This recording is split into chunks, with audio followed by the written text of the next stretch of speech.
Okay, so now that we're here at the 3, we're going to load the part in storage location 3 into our running recipe value. So our recipe array 0.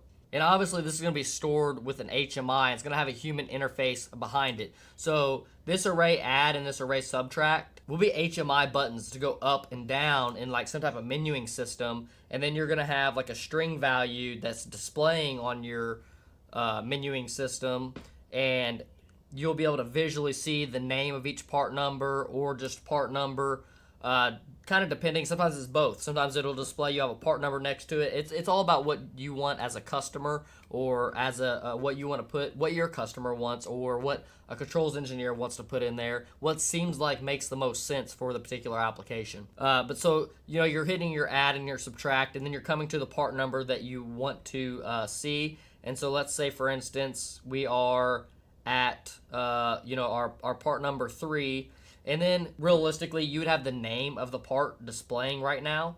Let's just go ahead and do that real quick and do that live.